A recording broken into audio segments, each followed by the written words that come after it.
এমন করে ৭ দিন কেটে গেছে। আমি মনে মনে সেই অসাধারণ সুন্দর ছেলেটিকে বোধহয় আমার বন্ধু ভাবতে শুরু করেছি। ওই বয়সে যেমনটি হয়টাই আর কি। সেই সময় আমাদের মেয়েবেলাতে বড্ড পাওয়ার কাট হতো, আলো চলে যেত খামোখা অনেকক্ষণ ধরে।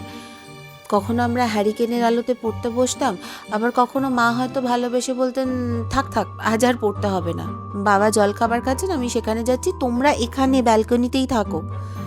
ছোট বোন নাচতে নাচতে এদিক সেদিক ঘুরছে, আর আমি ব্যালকনিতে একা একা দাঁড়িয়ে রূপকথার সেই রাজপুত্রের কথাই ভাবছি।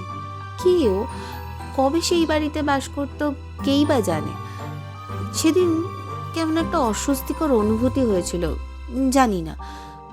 মনে হচ্ছিল আমার চারিপাশটাতে কোনো দামি ফরাসি সৌরভের মায়া ছড়িয়ে রয়েছে। কোত্থেকে এলো ওই সুবাস? এ যেন এক প্রাণথালা, মন উচাটন করা জন্ম জন্মান্তরের সুগন্ধ, যা আমার খুব খুব চেনা। আমার চোখ বুজে এসেছে। আমি যেন আমার সমস্ত অনুভূতি দিয়ে কারো স্পর্শ অনুভব করছি আমার চারিভিতে। ঠিক তখনই আলো জ্বলে না উঠলে কি হতো বলা যায় না। হয়তো দেখা পেয়ে যেতাম সেই রাজপুরুষের, হয়তো সে টেনে নিয়ে যেত সেই সময়। মা বাবাকে বলতে ওরা বলেছিলেন ওসব আমার বেশি গপ্পের বই পড়া কল্পনার বহিঃপ্রকাশ। মা বারণ করেছিলেন ঘোরানো সিঁড়ির দরজা খুলতে, আর চিরকালের মতো সেই দরজায় তালা পড়ে গিয়েছিল। কিছু মাস পরে বাবার অন্য জায়গায় যাওয়ার কথা হলো, অন্য কোনো বাংলো, অবশ্যই গঙ্গার ধারে।